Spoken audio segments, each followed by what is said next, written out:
प्रिय भक्तगण, आज हम आपको एक कथा का श्रवण करा रहे हूँ जो सुनने मात्र से आपके जीवन में सुख, संपत्ति और धन की वर्षा होगी। तो चलिए कथा को प्रारंभ करते हैं। भगवान शिव माता पार्वती से कहते हैं, सफल रिश्ता किसे कहते हैं? फिर माता पार्वती कहती हैं, हे प्राणनाथ, सफल रिश्तों का रहस्य आपसे अच्छा कौन बता सकता है? फिर भगवान शिव कहते हैं, देवी, आज कहानी के माध्यम से आपको बताने जा रहा हूँ कि सफल रिश्तों का रहस्य से क्या होता है। इसलिए हे देवी, आज इस कहानी को अंत तक सुने और देखें। अगर आप ये कहानी सुन रहे हैं तो पूरा सुनिए, इस कथा को आधा अधूरा छोड़कर जाने की गलती मत करिएगा, क्योंकि इस पवित्र कथा को पूरा सुनने से मन चाहा फल की प्राप्ति होगी। इसलिए इस कथा को पूरा सुने। आप शिव भक्त हैं तो भोलेनाथ का अनादर ना करें। तो चलिए कहानी प्रारंभ करते हैं। सुनीता, विनीता और कविता तीनों पक्की सहेलियां थी। सुनीता गरीब थी लेकिन विनीता और कविता अमीर थी। कॉलेज की पढ़ाई खत्म होने के बाद तीनों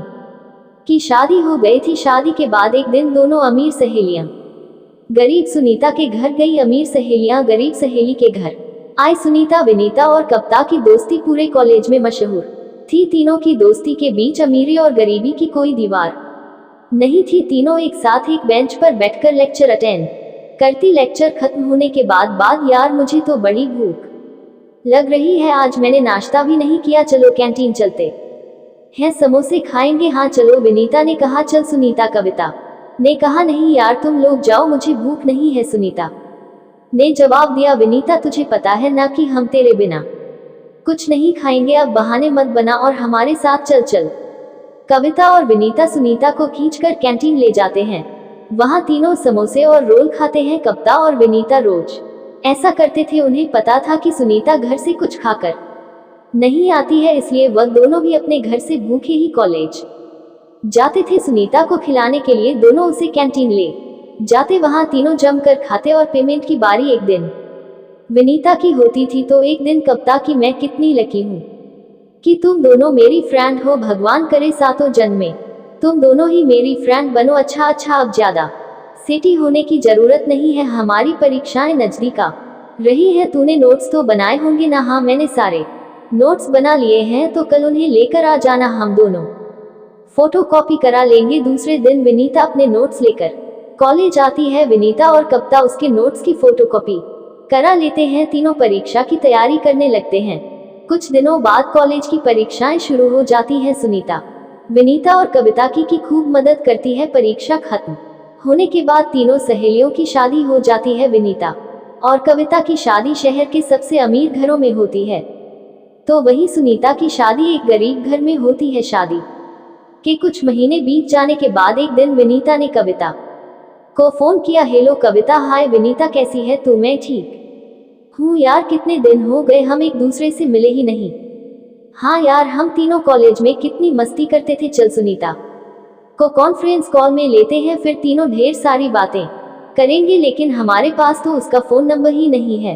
कोई बात नहीं, हम उसके घर चलते हैं, उससे मिल भी लेंगे और ढेर सारी बातें भी हो जाएंगी। लेकिन हम उसके घर कैसे जाएंगे? हमने उसका घर देखा ही नहीं। सुनीता की शादी का कार्ड अभी भी मेरे पास रखा है, उसमें उसके ससुराल का एड्रेस है। कविता सुनीता की शादी के कार्ड से उसके ससुराल का पता निकालकर अपने मोबाइल फोन में सेव कर लेती है। विनीता और कविता आपस में बातें करते हुए शाम को सुनीता के घर जाती है। सुनीता अपने ससुराल में अपनी सास ससुर के लिए चाय बना रही थी, तभी उनके घर के सामने एक बड़ी सी चमचमाती हुई गाड़ी आकर रुकी। सुनीता की सास विमला और ससुर नागेंद्र ने खिड़की से देखा और सोचने लगे, हमारे गरीब मोहल्ले में इतनी महंगी गाड़ी से कौन आया है? पता नहीं कौन है, लेकिन ये गाड़ी हमारे घर के बाहर क्यों रुकी है? लगता है कहीं कोई गलती से इधर का रास्ता भटक गया है। नागेंद्र और विमला ने देखा कि गाड़ी से दो लड़कियां बाहर निकली और वे दोनों उनके ही घर की तरफ बढ़ रही थी। ये दोनों तो हमारे घर की ओर आ रही हैं, शायद किसी का पता पूछने आई होंगी। तभी विनीता और कविता ने दरवाजा खटखटाया। नागेंद्र ने दरवाजा खोला और पूछा, आप लोग कौन है? विनीता और कविता ने आगे बढ़कर नागेंद्र के पैर छुए और कहा, नमस्ते अंकल, सुनीता यहीं रहती है ना? नागेंद्र विनीता और कविता के संस्कार से काफी प्रभावित हुए। खुश रहो बेटा, सुनीता यहीं रहती है, लेकिन तुम दोनों कौन हो? अंकल, हम दोनों सुनीता की सहेलियां हैं।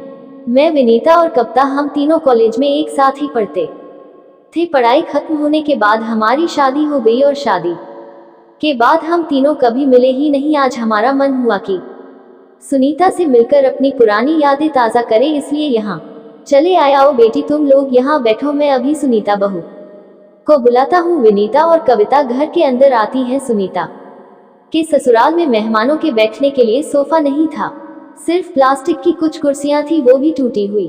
एक कुर्सी पर विमला बैठी हुई थी। विनीता और कविता ने विमला के पैर छूकर उसका भी आशीर्वाद लिया। सुनीता बहू आए पिताजी। सुनीता अपने हाथ में 2 प्याली चाय लेकर भागी भागी बाहर आती है। पिताजी, माँ जी, यह रही आपकी चाय। तभी सुनीता की नजर विनीता और कविता पर पड़ती है। अरे विनीता, कविता, तुम दोनों अचानक यहाँ? बस तेरी याद आई और हम यहाँ आ गए। और तुझे बताते कैसे, तेरा मोबाइल नंबर ही नहीं हमारे पास था। वो तो तेरी शादी का कार्ड मैंने संभाल कर रखा था, उसमें से तेरे घर का पता निकालकर हम यहाँ आए। क्यों हमारा पलक अच्छा नहीं लगा? नहीं, ऐसी कोई बात नहीं है, तुम दोनों का पलक मुझे बहुत अच्छा लगा। सुनीता बहू, तेरी सहेलियां पहली बार तेरे घर आए हैं, इन्हें अपने कमरे में ले जा। ठीक है माँ जी। सुनीता विनीता और कविता को अपने कमरे में ले जाती है। सुनीता के कमरे में कोई बिस्तर नहीं था, फर्श पर एक गद्दा बिछा हुआ था जिस पर एक फटी हुई चादर बिछी थी। सुनीता को विनीता और कविता की अमीरी के सामने आज अपनी गरीबी पर बहुत शर्मा रही थी। विनीता और कविता दोनों जाकर फर्श पर बिछी गद्दे पर बैठ जाती हैं। सॉरी यार, मेरे घर में कोई बिस्तर या सोफा नहीं है, तुम दोनों ने आने से पहले बता दिया होता तो मैं कुछ इंतजाम कर लेती। हम तेरा बिस्तर और सोफा देखने नहीं आए हैं, हम तो तुझसे मिलने आए हैं। हाँ सुनीता, तेरे घर में क्या है और क्या नहीं, हम दोनों को इससे कोई मतलब नहीं है, हम तो बस अपनी प्यारी सहेली से मिलने आए थे, इसलिए चले आए। तू तो शादी के बाद गायब ही हो गई, ना कोई फोन ना कोई मैसेज। यार, मेरे पति एक प्राइवेट कंपनी में छोटी सी नौकरी करते हैं, उनकी तनख्वाह बस इतनी है कि हमारा गुजारा किसी तरह चल जाता है। वह मुझे मोबाइल फोन नहीं दिला सकते। तीनों सहेलियां आपस में बातें कर रही थी कि सुनीता के पति विवेक घर आ जाते हैं। सुनीता विवेक को विनीता और कविता से मिलवा है। सुनीता, शादी के बाद पहली बार तुम्हारी सलिया तुम्हारे घर आए हैं, इनके लिए कुछ अच्छा बना लो। चलो मैं भी तुम्हारी मदद करता हूँ। नहीं जीजो, आप ऑफिस से अभी अभी आए हैं, आप आराम कीजिए। सुनीता की मदद करने के लिए हम हैं ना। तीनों सहेलियां रसोई में चली जाती हैं। रसोई में टूटी हुई चाय की कप रखी हुई थी जिसमें सुनीता विवेक को चाय देती है। आज सुनीता को अपनी गरीबी पर बहुत गुस्सा आ रहा था। जब वह चाय देखकर वापस रसोई में आई तो उसने देखा कि विनीता और कविता सब्जियां काट रही थी। अरे तुम दोनों ये क्या कर रहे हो? विवेक अभी पनीर लाने जा रहे हैं, आज पनीर की सब्जी बनेगी। चाय पीकर विवेक पनीर लाता है। सुनीता रात के खाने में पनीर की सब्जी और चावल बनाती है। वाह सुनीता, तेरे हाथ का खाना खाकर तो मजा ही आ गया, बड़े बड़े शेफ भी तेरे आगे फेल हैं। हाँ यार, तू तो कमाल का खाना बनाती है। सभी लोग खाना खा रहे थे, तभी बाहर बहुत बहुत तेज बारिश होने लगी। हमारे मोहल्ले में काफी पानी भर गया है और बारिश भी बहुत तेज हो रही है। आज रात आप दोनों यहीं रुक जाए। हाँ, लगता है आज रात हमें यहीं गुजारनी होगी। इतनी तेज बारिश में कहीं गाड़ी खराब हो गई तो बड़ी मुसीबत हो जाएगी। सुनीता के घर में एक ही बिस्तर था जिस पर नागेंद्र और विमला सोते थे। आपने विनीता और कविता को रोक तो लिया, लेकिन हम इन्हें कहाँ सुलाएं? इन्हें फर्श पर सोने की आदत नहीं है। सुनीता बहू, हमारे बिस्तर पर विनीता और कविता को सुला दे, मैं और विमला फर्श पर सो जाएंगे। ठीक है पिताजी। सुनीता बिस्तर पर एक धुली हुई चादर बिछा देती है और विनीता और कविता को उस पर सोने के लिए कहती है। अब अंकल आंटी कहाँ सोएगी बेटी?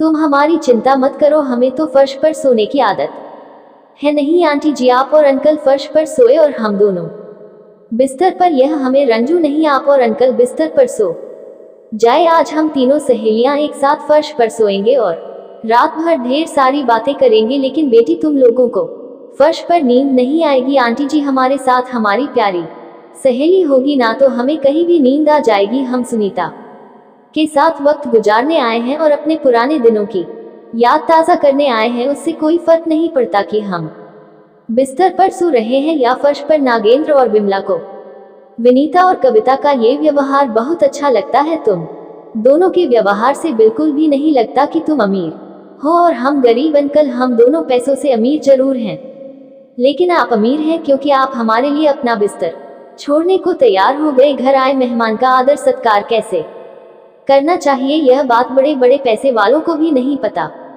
होती। आज हमें यहाँ आकर जितना अपनापन महसूस हुआ है उतना हमें बड़ी बड़ी पार्टियों में जाकर भी नहीं होता। सुनीता ने विनीता और कविता को गले से लगा लिया। तीनों सहेलियों ने एक साथ फर्श पर रात बिताई और खूब बातें की। दूसरे दिन जाने से पहले विनीता ने विवेक से कहा, जीजू, मेरे पति को उनके बिजनेस के लिए एक मैनेजर की जरूरत है और मुझे लगता है कि आपसे अच्छा और कोई नहीं हो सकता। आप अभी मेरे साथ मेरे घर चलिए। विनीता विवेक को अपने साथ घर ले जाती है और अपने पति के बिजनेस में उसे मैनेजर की पोस्ट दिला देती। इस तरह विनीता की गरीबी भी दूर हो जाती है। सुनीता के पति के दो बहनें थी, एक का नाम सीता और दूसरे का नाम गीता। दोनों जुड़वा बहनें थी। दोनों का रंग रूप यहाँ तक कि चेहरे भी बिल्कुल एक जैसे थे। दोनों में से यह पहचान पाना मुश्किल था कि कौन सीता है और कौन गीता। अरे ओ सीता, सुनती क्यों नहीं? चल उठ जा जल्दी से और जाकर फटाफट धो दे सारे बर्तन। कुछ सीख अपनी बहन से। बेचा सुबह से घर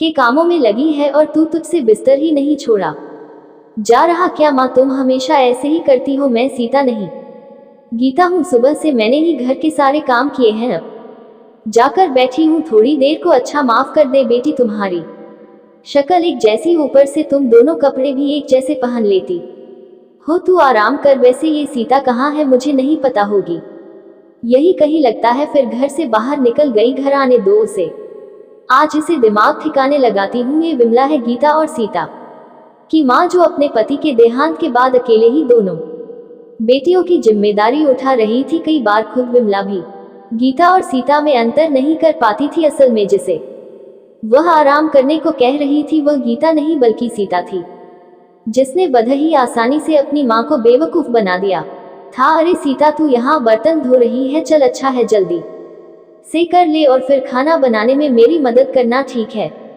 माँ चलो, मैं अभी आती हूँ। 1 मिनट। क्या कहा तूने? ऑफिस बदमाश ने मुझे फिर से पागल बना दिया। तू गीता है ना? हाँ माँ, कोई बात नहीं, जाने दे, मैं ये बर्तन धोकर खाना बना दूंगी आपके साथ। अरे ऐसे कैसे? कितना काम करेगी तू? और ये महारानी बस आराम करेगी क्या? तू छोड़ डच, ये बर्तन छोड़ डा दे फौरन। विमला सीता को बुलाने के लिए आती है, लेकिन सीता पहले ही वहां से गायब हो चुकी थी। यह कहाँ गायब हो गई? अभी तो यहीं पर थी। कहाँ जाएगी? माँ तुम्हारे डर से चली गई होगी घर से बाहर, अभी थोड़ी देर में आ जाएगी। नहीं, आज मैं इसे घर में घुसने ही नहीं दूंगी। घर का एक काम नहीं करती, ऊपर से झूठ भी बोलने लगी है। जाने दो ना माँ।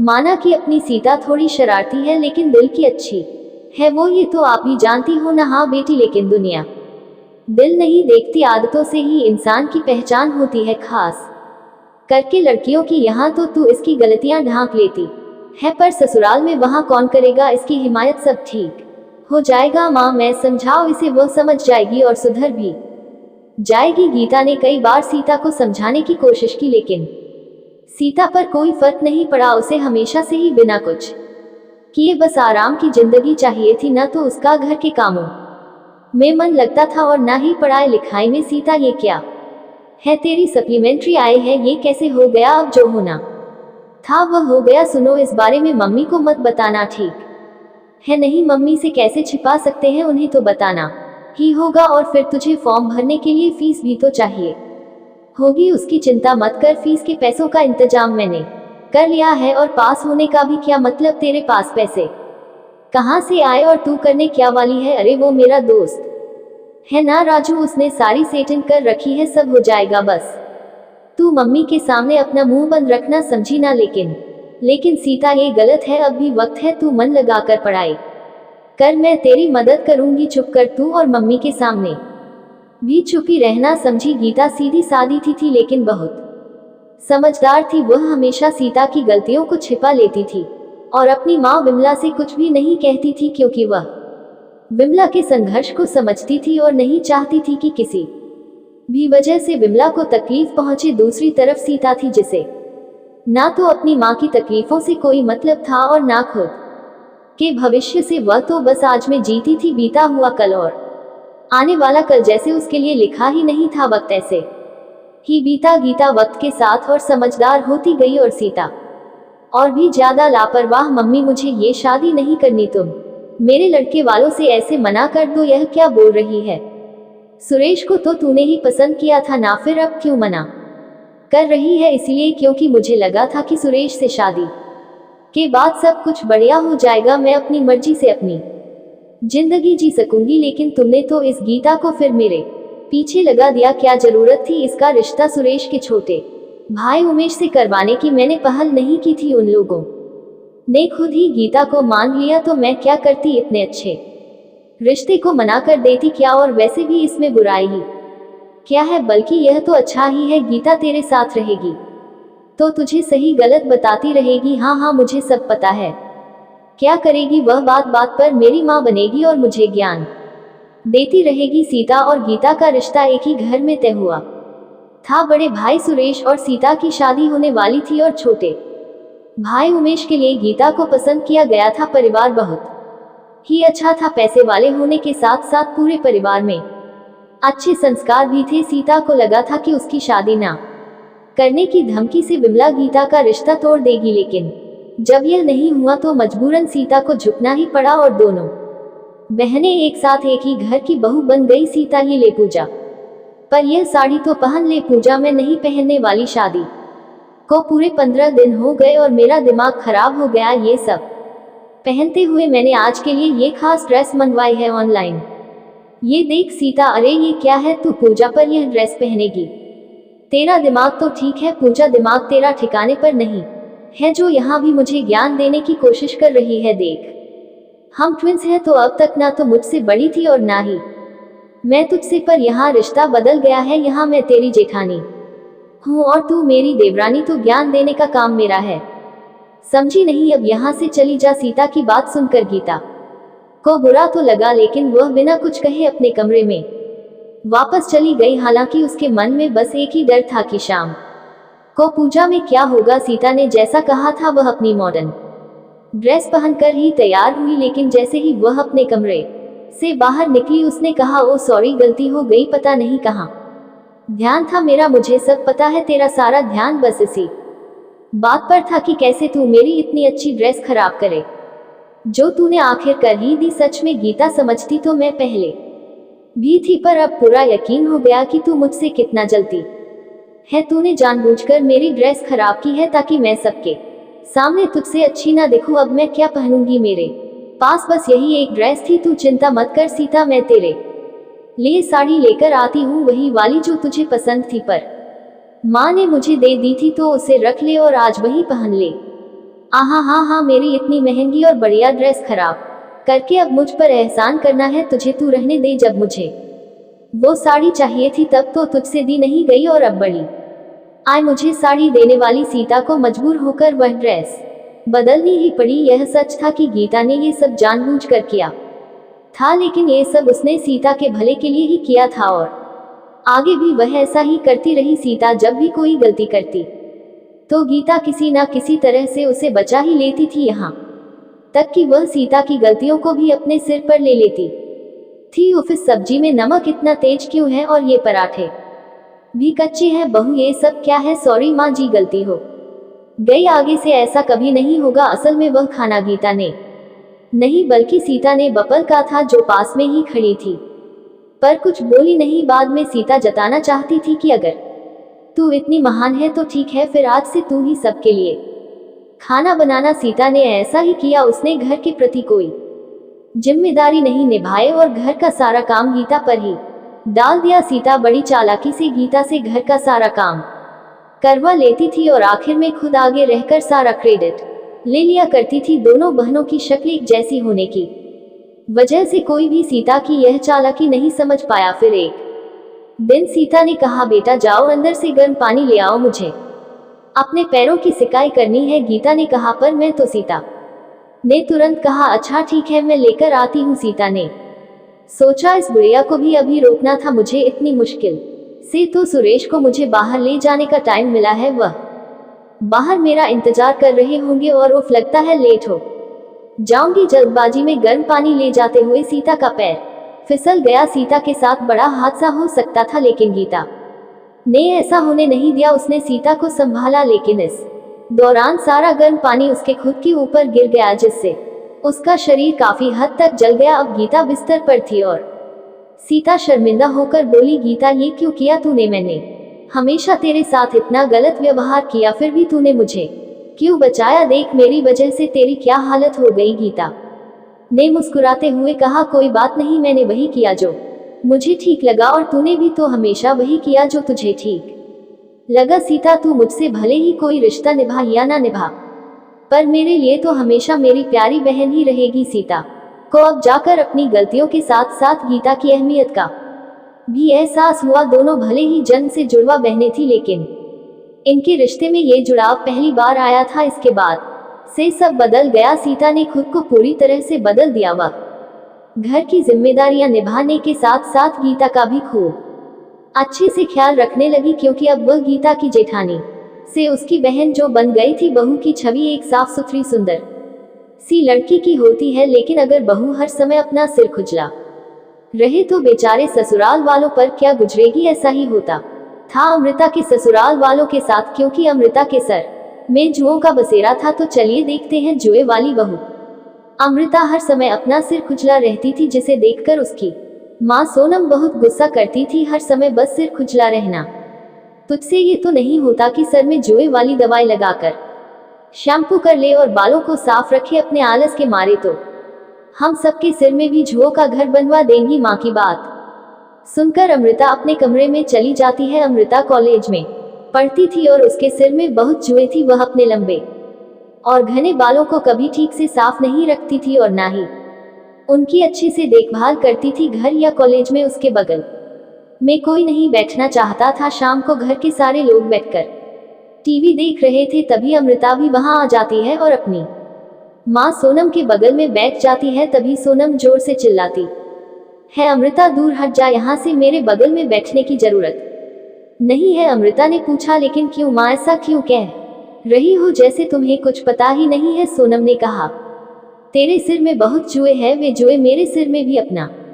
घर बना लेंगी। सोनम अमृता को डांट ही रही थी कि तभी अमृता के पिता नागेंद्र ऑफिस से घर आते हैं और सोनम से कहते हैं, अमृता की माँ, कल अमृता को देखने के लिए लड़के वाले आ रहे हैं, तुम अमृता को अच्छे से तैयार कर देना। अपनी लाडली से तुम ही कहो कि अपने बालों को जरा साफ कर ले। नागेंद्र ने अमृता से कहा, लड़के वालों के सामने सिर खुजला रहेगी तो इसकी शादी कभी नहीं होगी। अमृता वहीं बैठकर अपने माता पिता की बातें सुन रही थी। उसने अपनी माँ से कहा, तुम चिंता मत करो माँ, कल सुबह मैं पार्लर जाकर अपने बाल धुलवा आऊंगी और कोई अच्छा सा हेयर ट्रीटमेंट ले लूंगी, इससे मेरे बाल अच्छे दिखेंगे। सोनम ने कहा, जो करना है कर, लेकिन अगर जुओं की वजह से तेरी शादी नहीं हुई ना तो तेरी खैर नहीं। दूसरे दिन अमृता पार्लर जाकर अपने बालों में शैम्पू करवाती है और एक अच्छा सा हेयर ट्रीटमेंट लेकर घर आ जाती है। शाम को उसे देखने के लिए लड़के वाले आ जाते हैं। लड़के वालों को अमृता बहुत पसंद आ जाती है और कुछ दिनों के बाद अमृता की शादी अजय से हो जाती है। ससुराल में आते ही जब अमृता की सास उससे कहती है, अमृता बहू, अपने पैर से कलश को गिरा दे और घर के अंदर आ जा। अमृता जैसे ही कलश को गिराने के लिए अपना एक पैर उठाती है, तभी उसके सिर में जुओं के काटने से बहुत खुजली होने लगती है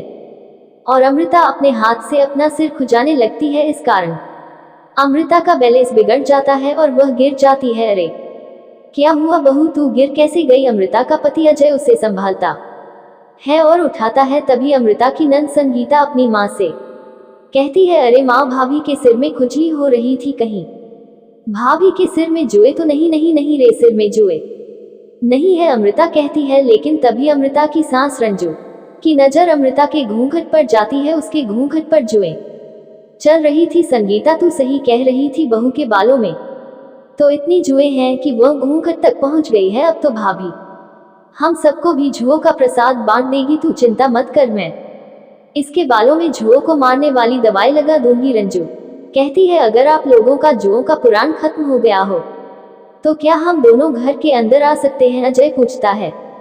हाँ हाँ बेटा, अब तुम दोनों घर के अंदर आ जाओ, रंजू हंसते हुए कहती है। घर में आने के बाद अमृता और अजय आराम करने लगते हैं। दोनों बहुत थके हुए थे। अमृता को तो फौरन नींद आ जाती है, लेकिन अमृता के बगल में सोने के कारण जुएं अजय के सिर में चली जाती हैं और वह रात भर अपना सिर खुजलाता रह गया। दूसरे दिन अमृता सुबह उठ जाती है, लेकिन अजय की नींद नहीं खुली। उसकी माँ रंजू उसे जगाने के लिए आती है। अजय, उठ जा बेटा, दिन निकल आया है, पूरे दिन सोता ही रहेगा।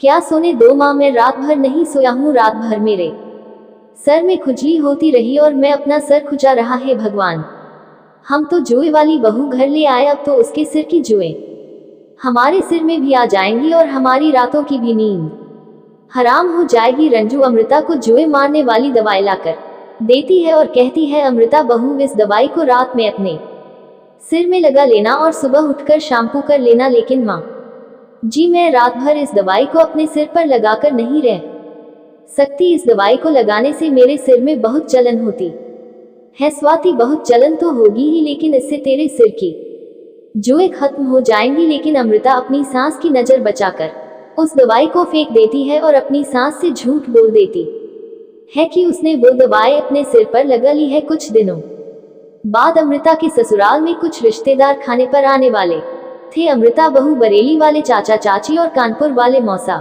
मौसी और उनके बच्चे सब कल हमारे घर आ रहे हैं। वे सभी खाना खाकर जाएंगे, तो तुम कुछ अच्छा सा डिश बना लेना जी।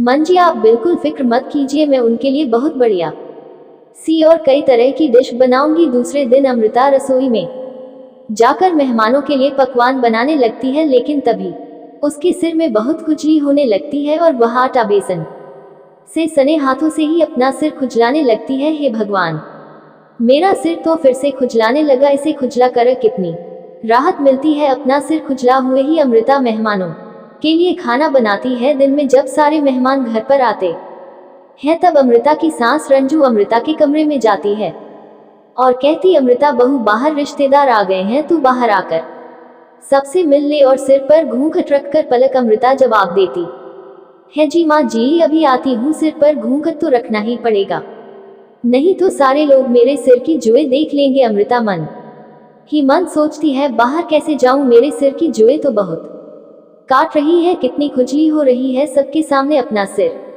भी नहीं खुजा सकती, लेकिन अब जाना तो पड़ेगा ही, नहीं तो माँ जी नाराज हो जाएंगी। थोड़ी देर बाद अमृता अपने सिर पर घूंघट रखकर बाहर ड्राइंग रूम में आती है और सभी रिश्तेदारों के पैर छूकर उनका आशीर्वाद लेने लगती है। तभी अमृता के सिर से उसका घूंघट थोड़ा सा सरक जाता है और उसकी चाची सांस उसके सिर में चलते हुए देख लेती है। वह बहुत जोर से चीखती है, बहू तू दूर हट, मेरा पैर छूने की कोई जरूरत नहीं है। क्या हुआ चाची जी, आपके सिर में तो बहुत जुएं हैं, कहीं ये हमारे सिर में भी ना आ जाए। तभी अमृता की मौसी सास को अमृता के बालों में लगा आटा और बेसन भी देख जाता है और वह कहने लगती है, इसने तो खाना बनाते समय अपने हाथों से सिर खुजा है और फिर उन्हीं हाथों से खाना भी बपल का है। इसके बालों में आटा और बेसन अभी तक लगा हुआ है। मंजू, अपनी बहू को थोड़ा साफ सुथरा रहना सिखाओ और जब इसके सिर से जुएं चली जाए तब हमें खाने पर बुलाना।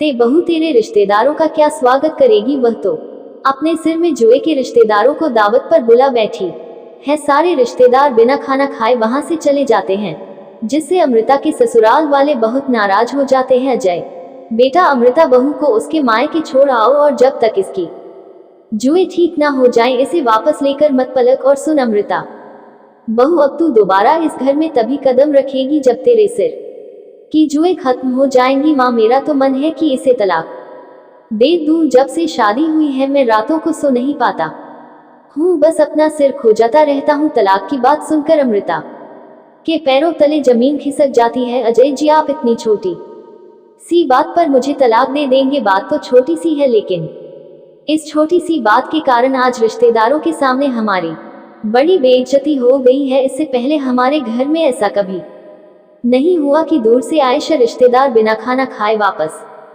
चले गए हो। अब बातें मत करो और अपना सामान पैक करो। बेचारी अमृता को अपने जो के कारण बहुत बड़ी कीमत चुकानी पड़ रही थी। वह धन से अपना सामान पैक करती है और अजय उसे घर छोड़ने के लिए जाता है। गाड़ी में भी अजय अमृता से दूर बैठता है। थोड़ी देर के बाद अमृता अपने मायके आ जाती है।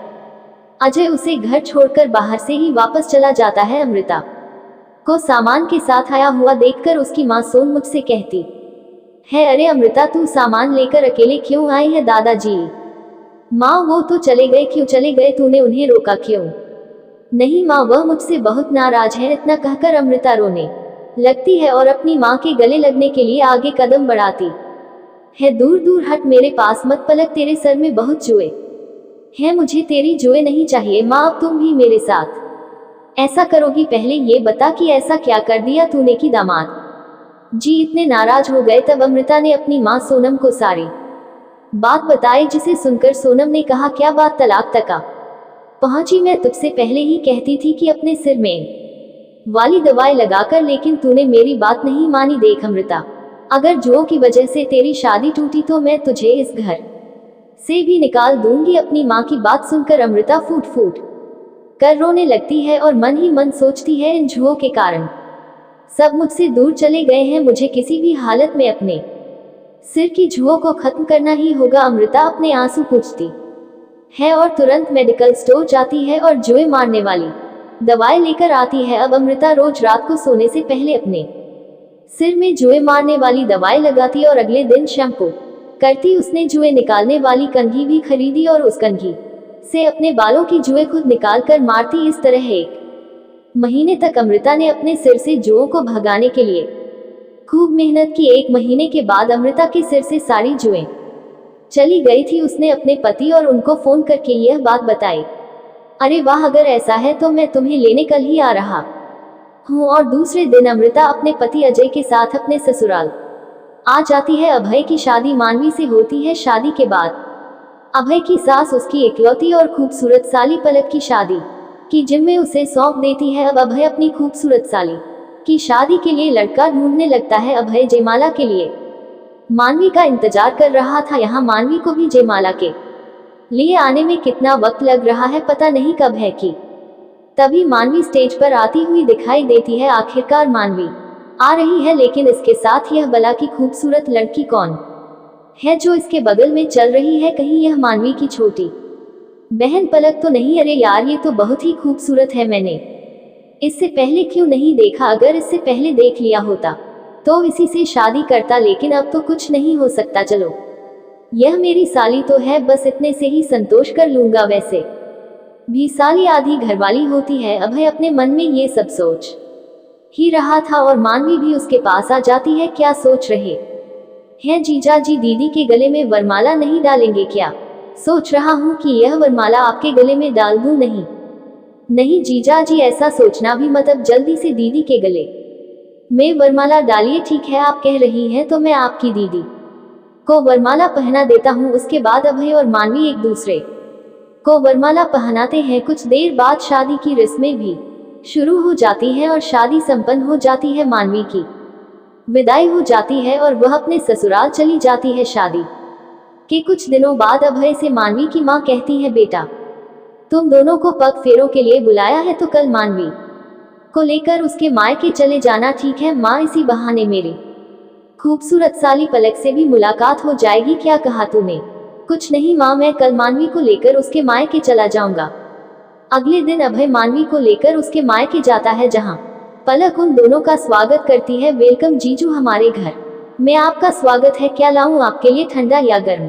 तो अगर ठंडा भी लागी तो आपके हाथों में आकर वह गर्म हो जाएगा। क्या कहा आपने? कुछ नहीं, कुछ भी ले आओ, तुम कहना क्या चाहते हो। मैं शादी के दिन से देख रही हूँ तुम पलक से उल्टी सीधी बातें कर रहे हो। अरे मेरी जान, क्या मैं उससे मजाक भी नहीं कर सकता? तभी मानवी की माँ शांति वहां आती है। सही कहा आपने दामाद जी, एक ही साली है आपकी और अब इसकी शादी की जिम्मेदारी आपकी है। जी हाँ, आपने सही सुना। आप तो जानते हैं कि मानवी और पलक का कोई भाई नहीं है। आपके ससुर जी अब अकेले कुछ नहीं कर पाते, इसलिए पलक की शादी की जिम्मेदारी आपको ही उठानी पड़ेगी। इसके लिए कोई अच्छा सा लड़का देखिए, मैं इसके भी हाथ पीले कर दूं।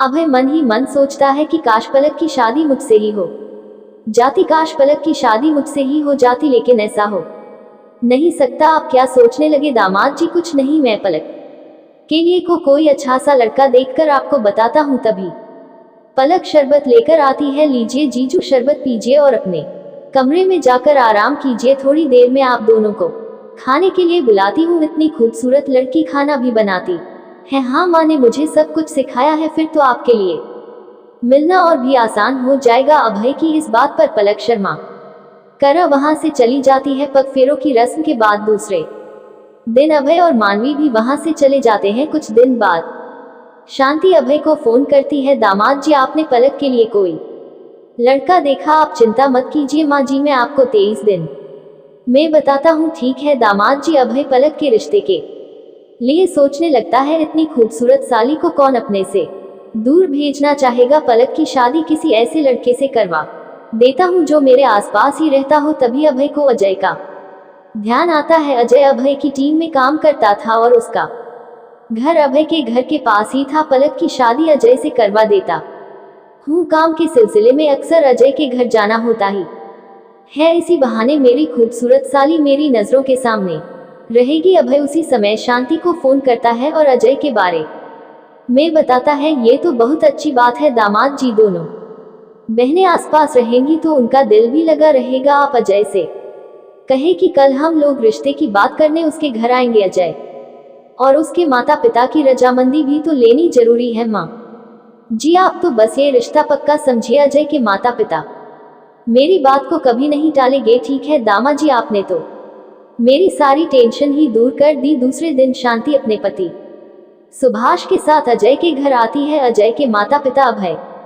से बहुत प्रभावित थे, इसलिए अभय की साली का रिश्ता वे खुशी खुशी स्वीकार कर लेते हैं और उसी दिन पलक और अजय की सगाई भी हो जाती है। इस बात से सबसे ज्यादा खुशी अभय को होती है। ये तो बहुत अच्छी बात है ना कि अब पलक भी हमारे पड़ोस में रहने आ रही है। क्या बात है, पलक की शादी से आपको कुछ ज्यादा ही खुशी हो रही है? अरे भाई, खुशी क्यों नहीं होगी, तुम दोनों बहनें पड़ोस में रहोगी, एक दूसरे से रोज मिलोगी तो मुझे भी अच्छा लगेगा ना। पलक का साथ पाकर तुम्हें खुशी मिलेगी और तुम्हारी खुशी में मेरी खुशी है। अच्छा तो ये बात है, मैं तो कुछ और ही सोच रही थी। तुम जरूर कुछ गलत सोच रही हो कि नहीं? ऐसी बात नहीं है, आप मेरे बारे में इतना सोचते हैं तो मैं आपके लिए गलत क्यों सोचूंगी भला। अच्छा, अब हमें पलक की शादी की तैयारी करनी है। हाँ, माँ ने मुझे सब बता दिया है। मैं शॉपिंग का काम संभालू, आप कार्ड छपवाने, मैरिज हॉल बुक करने और बैंड बाजे का काम संभाल लीजिए। ठीक है। अब अभय और जन भी पलक की शादी